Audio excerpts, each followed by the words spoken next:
Jimmy Hubbard here, Revolver's creative director, joined here today with Philip H. Anselmo and Rex Brown of Pantera. How you guys doing? Good. Vulgar Display of Power was released 30 years ago, February 25th. And we're here to celebrate the 30th anniversary of that album. Pretty huge milestone in our world. I remember rode my bike to a Sam's Club in Plymouth, Minnesota, and picked up Vulgar Display of Power in the long box. Got home, turned it on, and man, I remember hearing Walk for the first time, that fucking guitar tone. I just kept rewinding it and playing the beginning of it over, just like, the fuck, how did get this sound? I'd never heard anything like it. It's still haven't heard anything like it, honestly. It's a game changer. Anything you guys would like to start out with in commemorating this album, 30 years? You know, the process behind this record, I think for me is that, you know, with Cowboys from Hell, we were on the road for 338 days in about 11 months, something like that. We went directly in the studio to record this thing. I think we had like 3 weeks off, Phil, remember? When we started writing, it was just, I can remember the first two we started on. I think us being on the road and getting out finally. We had been playing bashing the clubs for fucking years. And that really, you know, from going on to being a club band to fucking opening up for some of these bands and having to take names and also playing on the big stage in Europe with fucking, you know, the old school fucking metal Europeans with Judas Priest. You know, they didn't know what the fuck they were listening to. I would say they hated us. They didn't understand it. They fucking, I don't know, man. I'm the dude with the microphone sitting there trying to connect with these dudes. That was the first record, though. That was Cowboys from Hell. By the time we came back to Europe, though, with Vulgar Display, it was a lot different. Crowds were a lot different. Very into us. And you have to remember, we used to stay outside the buses until 4 or 5 o'clock sometime in the morning, just hanging out with the kids. You know, I think it was definitely a fucking plus, you know, until we couldn't do it anymore. But I remember that, you know, of all those trials and tribulations, it was one of the funnest times of our lives, you know, as far as everyone being together. And as time passed, you know, you kind of look back and go, wow, what a fucking journey that in itself, just in that 1 year period. And then leading up to this record, what it made us into be, you know? The way I think about it is we were in our strongest bodies and our hungriest state. We just, we took advantage of the opportunities presented to us. We fucking threw down. Do you guys remember the first tours kind of heading out there? What songs you guys were playing for Vulgar? Played just about every damn one of them, except for that album for sure. Almost the whole record, minus like By Demons. Yeah. No Good, The Radical. We didn't play that much. That was one of the first ones we recorded, Phil. That and Living a Hole. One of the first songs that we recorded. Yeah. It was Regular People and fucking No Good Attack. Yeah. Wow. I would have never remembered that. We had them kind of demoed, and then before we went out or had a break, and then, you know, when I moved into the loft, literally Philip and I could walk 100 yards and be in the studio.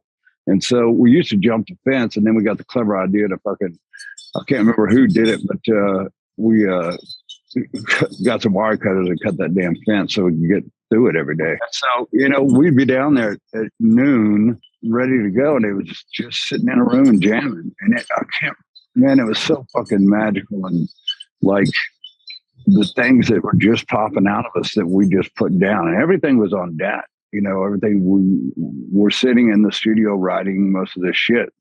I know that Dime had Walk on a video cam that we had done at sound checks and shit like that. And then we hit like a little bump where it wasn't, you know, coming out, and then I remember Philip and Don went outside and smoked a joint and came back with a new level. And there it went again. You know, we got that record done really, really fucking quick. Here's one for me. I remember I'd been singing for a few days. I was frustrated. I was tired. Y'all were just working on Hollow. And the ending wasn't, I was bitching about the ending. I was like, it's got to be heavy. It's got to be this, that, the other. I went home and y'all stayed in late. The next day, Terry Date's like, get to the fucking studio. Let's go. And I walked in and he's like, all right, sit down. And he played me the whole ending of Hollow, which was fucking bad. I was floored. I forgot about that. Yeah, I was like, oh my God. Y'all did it. You did it. It was great. Did you go record it right then and there? Did you write it? They had recorded it. They stayed in the studio that night and kept working at it, and got there early that day to work at it. And then by the time I got there, they were like, all right, you wanted an ending. You got an ending. So I was really hard on that. I remember because Philip used to come in, this is like the days when you come in later, whenever you felt whenever Phil felt like it was time. And he was just, like I said, a hop, skip, and a jump away from the studio.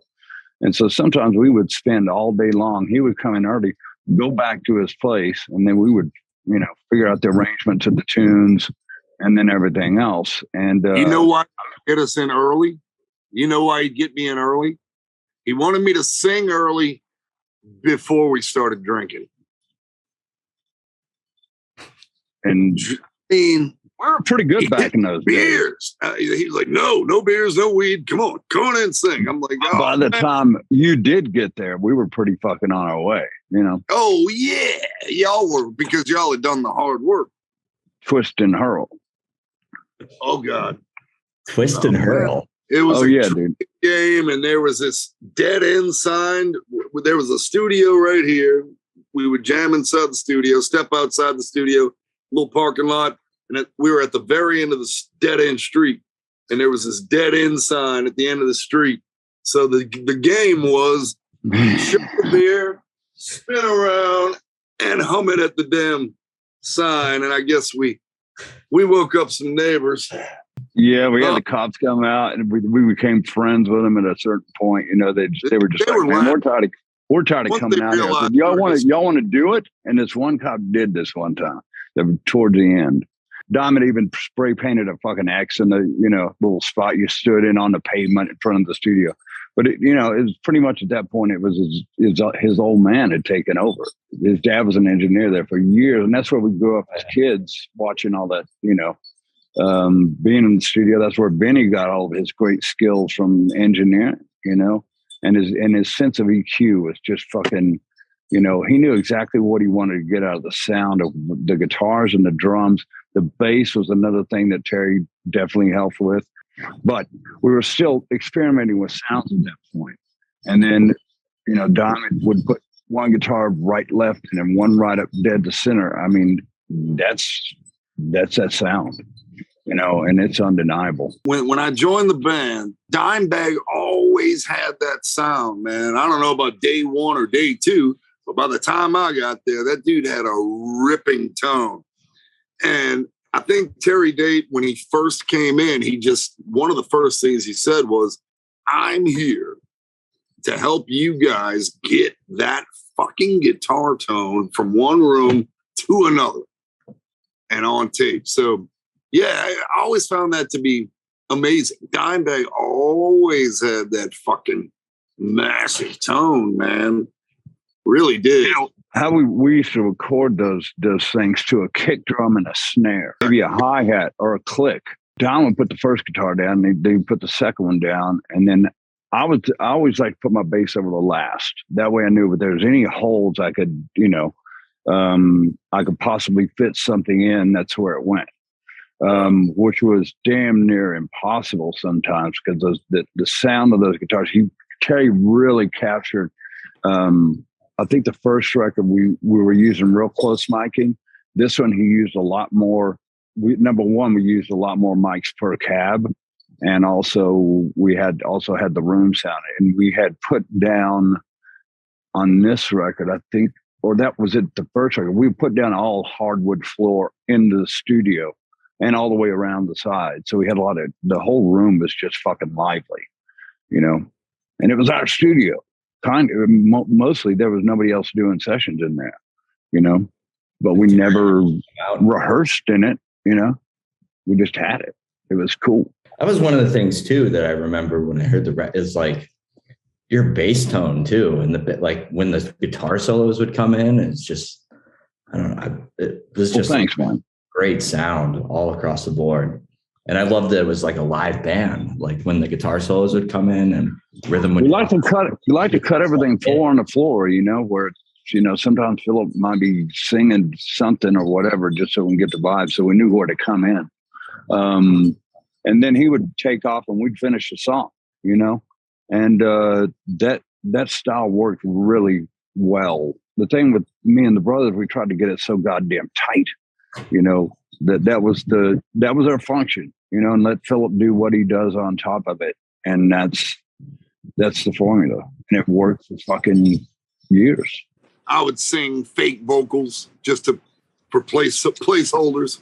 And we'd get to a guitar solo section.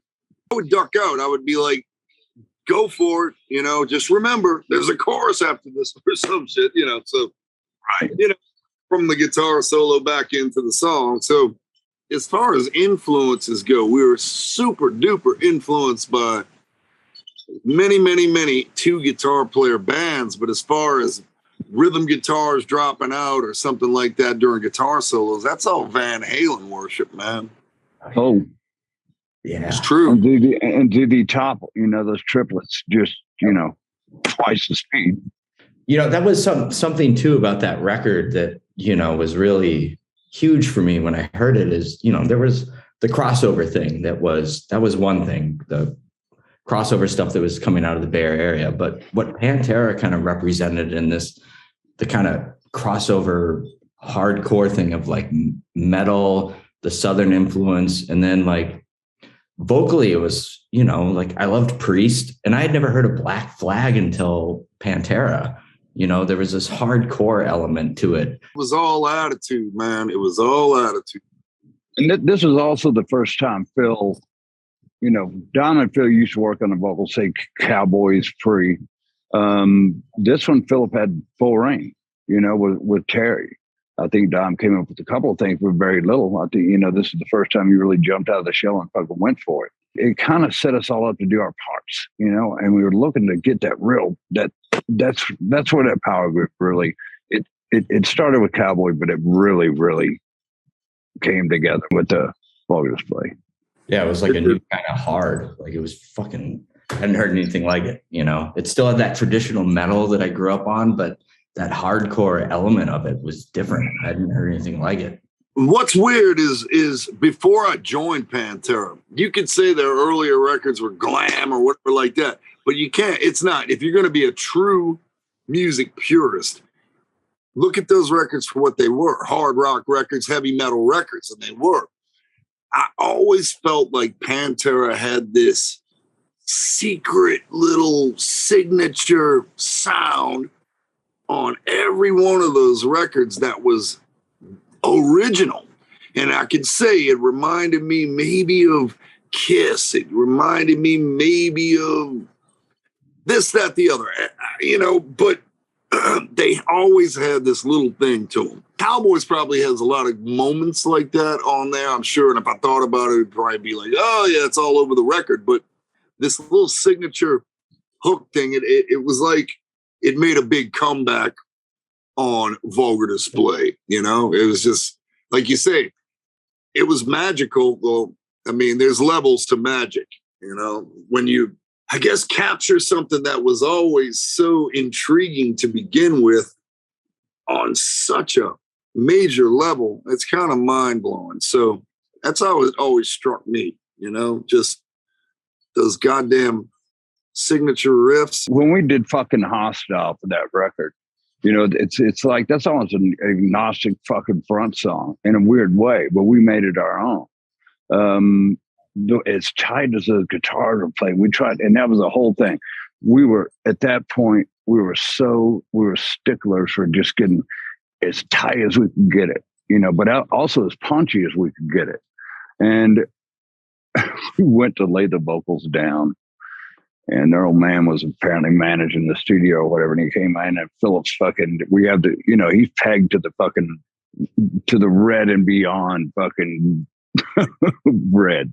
Man, because you can't put that on a record.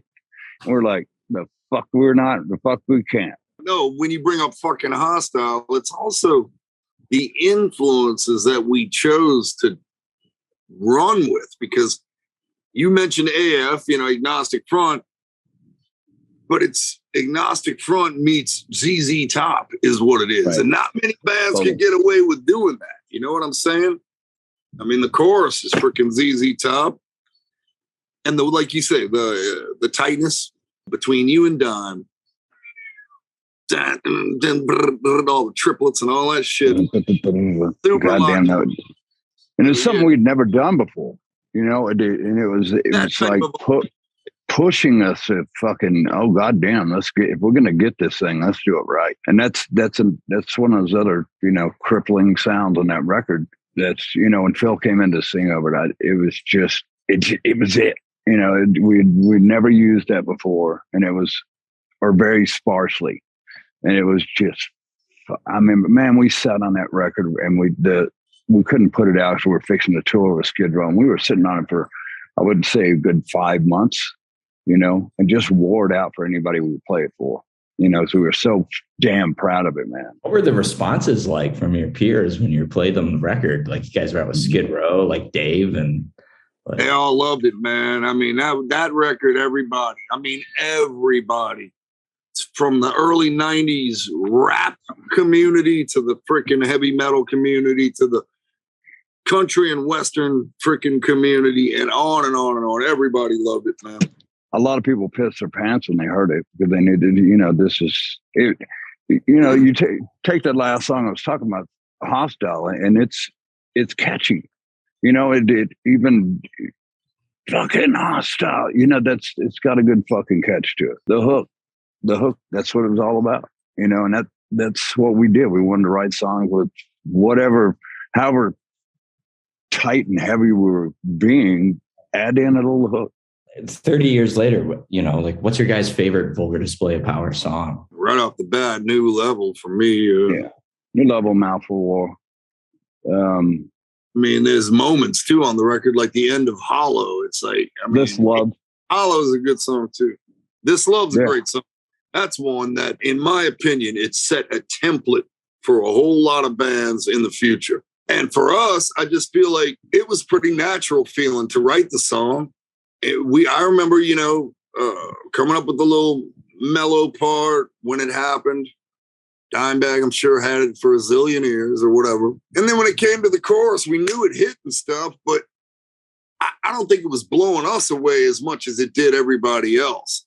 But by the time we recorded everything on top of that stuff, vocals and everything, and, I had the music in my head. So I'm like, okay, I know what type of song I should write. It should be basically a love song. And then when it gets to the chorus, let them have it. So I had that little idea. So I just had to come up with the right words, keep it a love song. And hell, spinning off that, that's why I called it This Love, it is a love song. So, but, man, by the end of when everything was on that fucking song, it had such impact, man, such impact on those choruses. And then not many bands would also go into the breakdown that we did, the middle, real slow breakdown with the chunking guitar, very heavy part, man. We did it twice in that song, and everything fits fine. It's not too long, short, it's fun. I also think the suspense leading up to those choruses, where it was just like a simple, and then you hear this gigantic, you keep this, almost at the point of the record, and all of a sudden this mellow song comes on, and the listener, the first time they hear it, they're like, I knew it. They had to sell out at one point. And then they get, so. We recently did a short video piece talking about the history of breakdowns in heavy metal. And This Love was like a really big one that was on the list, just for that like a lot of the kiddos these days, you know, they're like that breakdown in the middle where they halftime it and just slow it down. Like they're like, never heard anything like that before. That was the first time they'd heard it. So it was getting those tempos right too. I mean, I can almost picture myself standing there trying to get, you know, that tight groove that, God, it's like, okay, here's the start of the song. Then we get into this part, and you don't want to be speeding up through that. You want to actually play on the backside of it. And that's what we did. And then you have to get back into where the lead comes in. But it came really so fucking quickly. You remember, Philip? I was just like, how the fuck did that just come out of us? Keep going. You know, magical shit. The feel of the way those riffs are played, you know, like I hear people play, different guitarists, different musicians cover like Walk or Hollow. And when they get to that end riff or the Walk riff, just the feel, like you talk about how tight it was, like you guys were stop on a dime, no pun intended, but you know, like the feel of it was so important because that's Dimebag. His grip on the neck is unparalleled, man. I don't see it much. When I look at the greatest guitar players, contemporary guitar players of our time, I don't see that complete control grip. And he it's attacking. He could be looking out in the audience and still have that motherfucking grip going on. And like, put it this way. I wrote the little beginning to Mouth for War. Mine was ging, ging, ging, ging, ging, ging, ging, ging, ging, ging. I handed that shit over to Dimebag. Whoa! It was like, damn, how does he do that? Just he gets a different tone out of his hands. It's insane. It's the way you pick up the damn thing and fucking attack it, you know, and that's the way it was. And that's extremely fucking hard to do with you're attacking it here with your left hand, but he had the intricacy of his right picking hand that, you know, was just, man, there's only two other guys that I think they do it like that, and that's James and fucking Kerry King.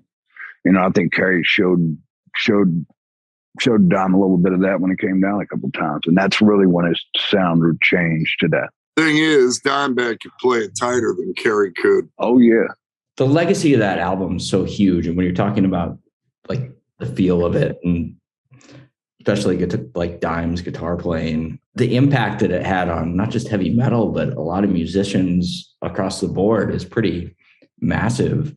Are there any musicians or acts that have spoken to you guys about the influence and impact of that album over the years that you were surprised to hear from? Like I know St. Vincent covered, you know, Pantera song. Like it's just such a widespread. Really? Yeah. Huh. In Europe, I had this man and woman walked up to me and they say, "Oh, we're in this pop band and we did a cover of Walk. Check it out," you know? And it's like, wow. I had a long talk with Tom Morello one time. Philip, we were with Down. We were touring somewhere and he was playing on the stage of this, I can't remember what the name of the band was, but he took me inside and he had a sniffer fucking jack. And we were sitting there talking and he was going, "How do you think I came up with that one riff for, whatever he did?" He goes, and I never thought about it because I wasn't a huge Rage fan at that time because we were fucking all over the place, you know. But he goes, "Man, that's a direct riff for me, guys," you know. And I thought that was just so flattering coming from, you know, from him. Trent Reznor, all them cats, Danny Lohner, Duff McKagan, man. A lot of black metalers have hit me up, man, when I go to Norway and shit like that, especially ones that at first, just because cosmetically didn't like us at all. And then we took Satyricon out.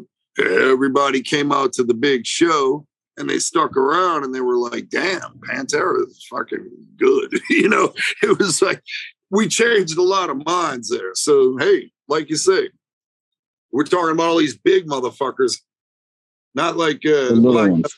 any anymore, but this was when black metal was pretty much in its younger days, at least. By the time we took Satyricon out, it was still very young in the United States.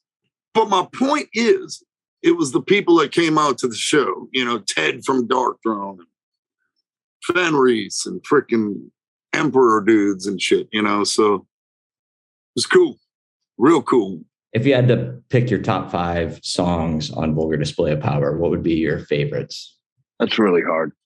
I mean, you got to go with the big boys. I mean, in Mouth, the first 5 on the record. Mouth Walk, New Level. Yeah, that's first 5 and hit them hard.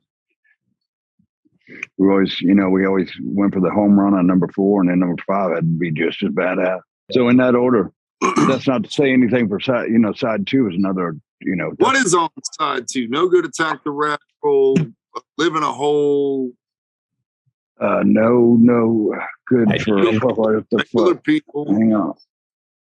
By Wise, No Which Good, one? Live in a Hole. By Demons and Hollow. Rise is the end of side 1, or is that just that split up on the cassette? I can't remember. Rise is the last song on side 1.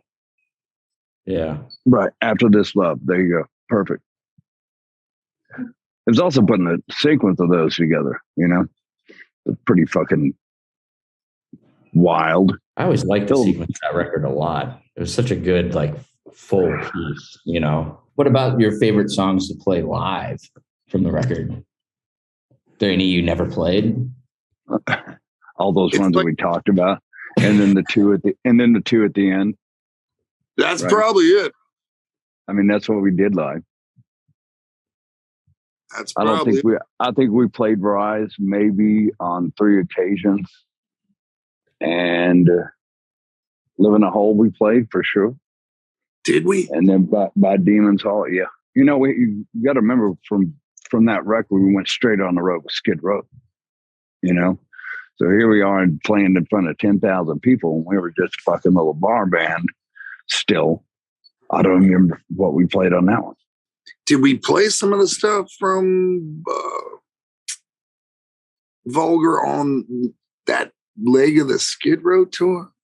I'm almost positive. I know, it feels like we would have. I don't remember the set list for that. I know it was 60 minutes, but it was a crushing 60 minutes. Do you guys have any fond memories of Dimebag and Vinnie from that era? Recording, touring? Of course not. No way. None at all.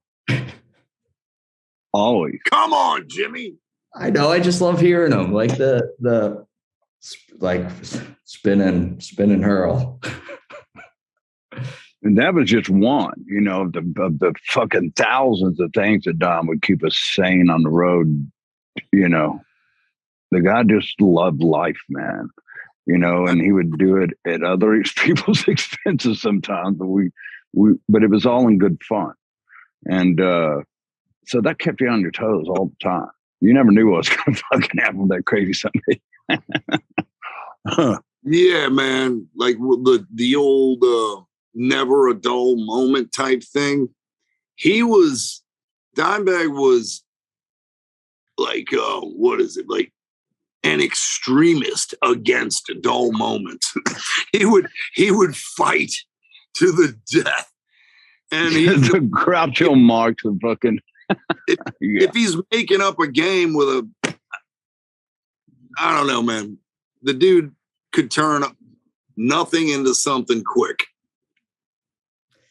And you say and kept you guys sane on the road? Is that you mean like he just kind of kept like that good vibes and kind of like always the glue? Well, always light. You get a bunch of people in close quarters for X amount. For as long as we were on the fucking road, you're going to butt heads sometimes.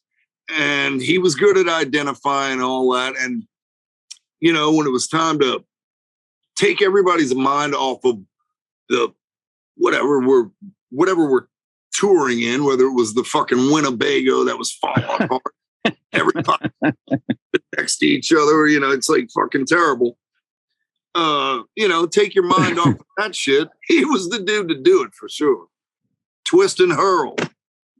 That Winnebago, man. Oh my God. It was brand new. Bottles against the freaking Winnebago at one point. Oh yeah, we used to assemble out the fucking. Remember that shit at the old Suburban? When you're riding around and stuffed in those crap quarters, Dom would always come up with something ingenious, or maybe not. We would make it into something like that just to pass the time, you know. Oh, yeah. Or listening to different shit that we would never listen to before that maybe Philip brought in, or Dime or I would have brought in. You know, I was a Zeppelin freak, and pretty much it was, yes, Philip. I think that's what made us who we were and who we are, you know, because we toured, man, a lot. In those 12 short years, you know, I don't know how many shows we played, but it was at least 300 a year. Oh, yeah. On average. Yeah. So that's a bunch. You know, you start adding those up, and that's a lot of gigs, man. And some days are just like anything else in life. You just fucking pull your bootstraps up and get after it. You know, one of the best, though. How about when he would somehow, we'd all get terrible seats on an airplane. He would turn that. This was way before me and you would be in the smoking section, back when they let you smoke up in the air. And then I remember one time us going back there to check on him, and it was that one time he had his shirt off. Him and this old man were sitting next to each other. They both had their shirts off. Dimebag drew and Sharpie all over his stomach. And drew that, by the way. Everyone drew that. The whole plane. Without a shirt on. The stewardesses, everybody. You couldn't get a laugh out of them people these days, but he could. We'd go through the airport. We'd go through the airport, and he would have a fucking skateboard going through the airport playing a guitar with or a wheelchair, or whatever you get his hands on. I remember Vinnie used to camp out underneath the seats at the airport. And so when you're looking for Vinnie, just kind of look for a seating section with a bunch of, like, all of his luggage just sprayed out, you know. How about the first time we went to Europe? Oh my God. Vince, we looked around. Lemon pepper. No. We looked around on the plane and it was like, where's Vince? Where's Vince? Oh my God, where's Vince? This is before cell phones and all that shit. So we had to land Europe, only to find out from our management that he had missed the flight. He went to the toilet and missed the flight. He had to fly to Europe for his first time by himself and shit. And if you knew Vince back then, that was a big deal. It was like, oh man, gigantic. What's lemon pepper? Lemon pepper is put on food that Vinnie Paul would carry with him everywhere. If you go sit in his car, he picks you up. Hey man, what's going on? Get in. He just take it like it. Pepper next to him, putting it on his tongue and stuff. It's like, what? But not actually pouring it on his tongue, licking it out of the bottle. So if you wanted to have any lemon pepper with anything, you didn't use his bottle. In the studio, he had his own lemon pepper behind the desk. On the drum kit. The thing, like singing stuff. Whoa! And I look up, and Vince is like eating this lemon pepper. What the hell? Man, we were four crazy individuals, man. Those are the days. Fuck yeah. I mean, even the brothers have just completely different, like from another father.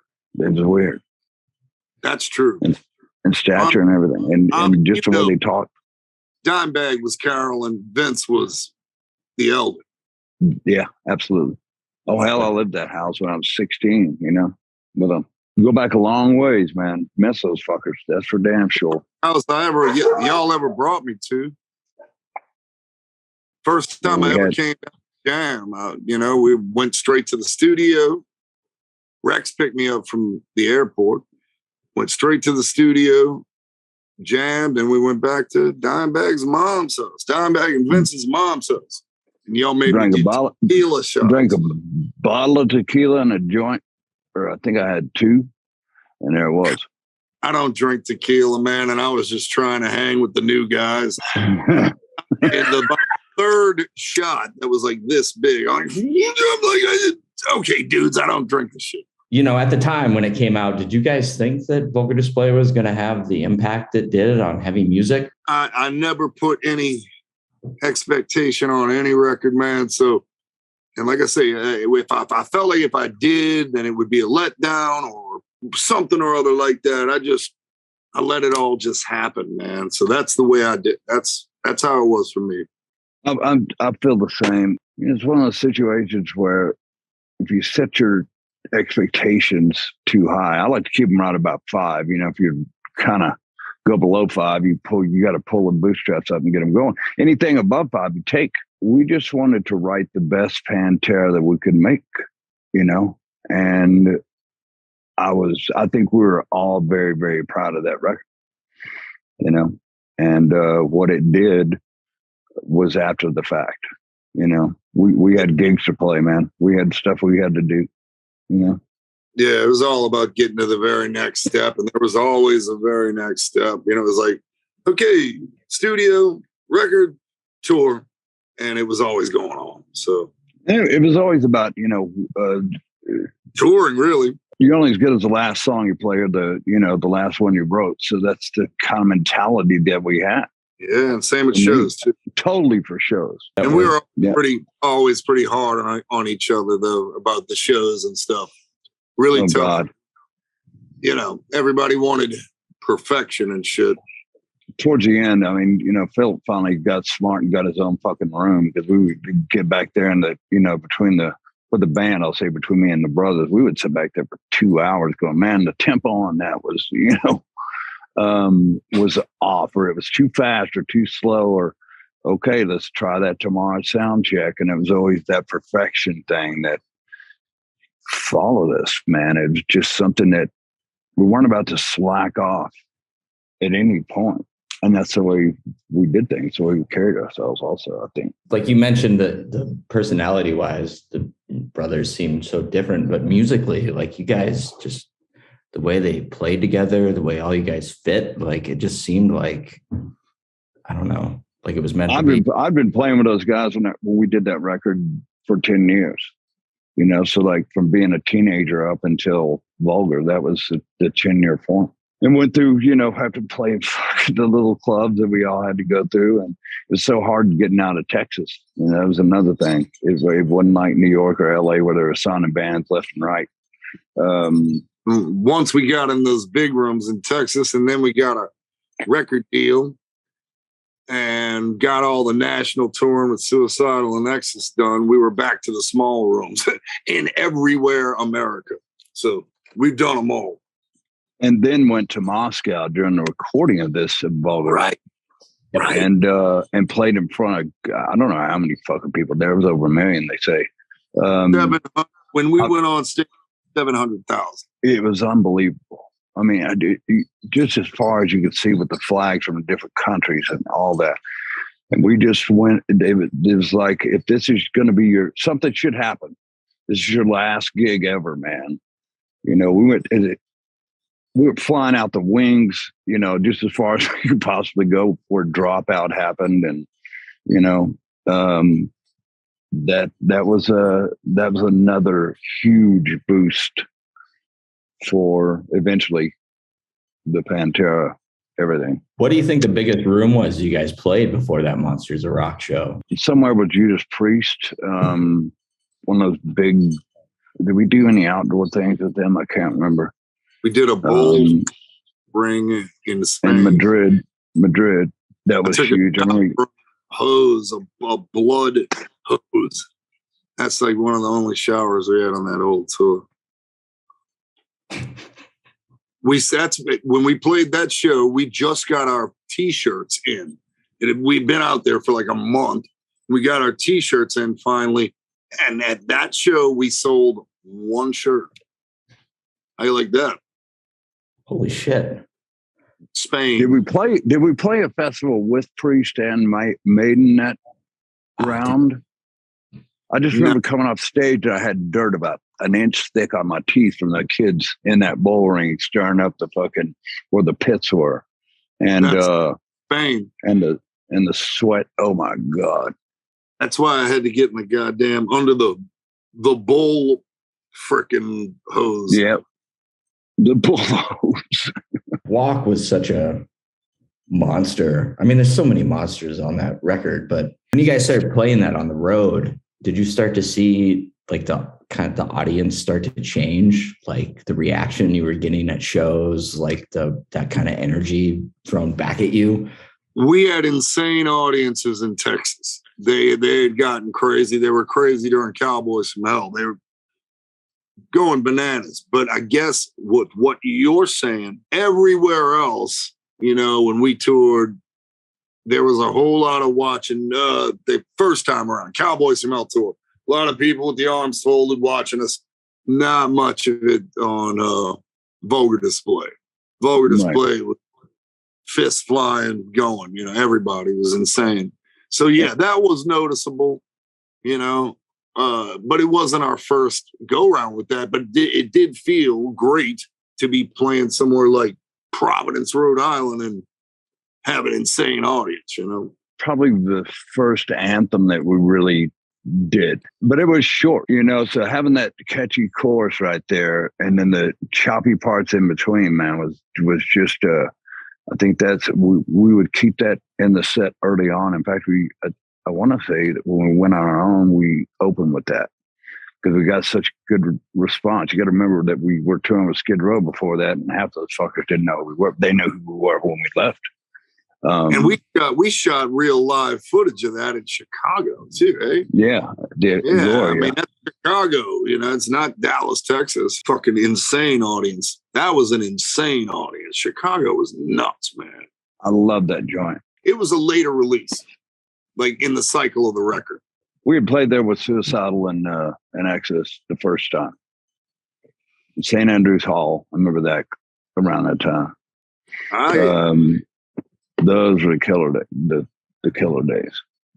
And just meeting all the fans, man, that was a cool thing, Miss that a lot. I think we covered a lot, guys. Looking back 30 years later, the legacy of that record, any kind of final thoughts? I mean, I would say, well, correct me if I'm wrong. Is Vulgar Display of Power the one record that we played the most of it live out of all the other records, the most material? Yeah, probably. I mean, does that not say it all? I mean, that's the crowd, not our choice, really. It's what we get from the crowd. It's what they want to hear. It's their choice what songs we play, really. Because, I mean, don't get me wrong. Pantera plays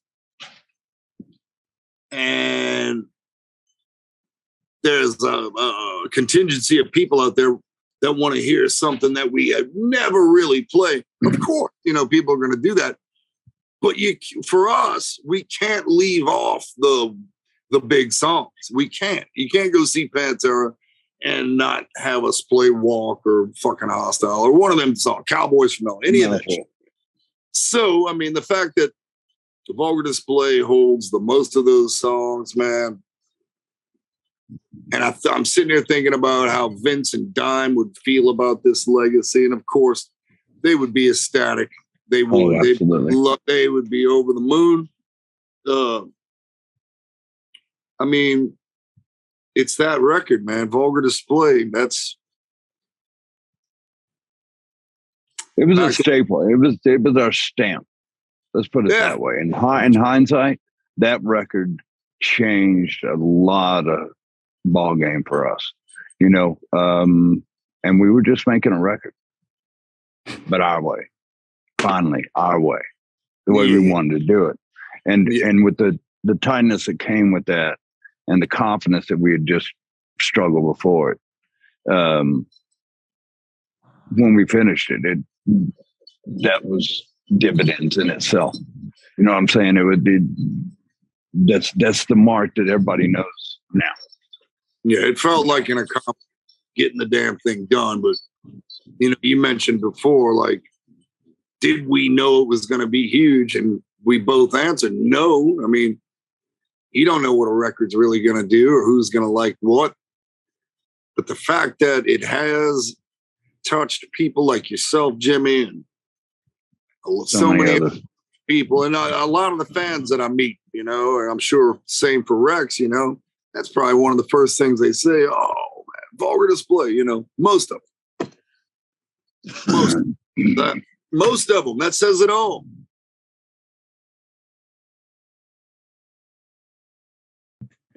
Teenage kid, and I heard that record. Something about the energy of that record, like, empowered me. Like, it made me feel really good.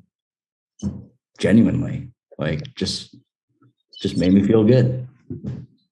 Right on. I know what you mean, though. I mean, like, you know, when you get into a band and you get into the record and you pop it on and you just, you know, you just feel good. The record motivates you. That's a weird part of it, man. How do you quantify something like that? You know, you could say the same thing. I could say the same thing happened with British Steel for me, Merciful Fate, you know, Slayer, shit like that. That's a tough one, man. That's a feeling that, oh man, this is motivating music. That just, I'm guessing, happens by accident or maybe once in your career. You know, that was the one. It's one of those albums. What a trip, man. 30 years.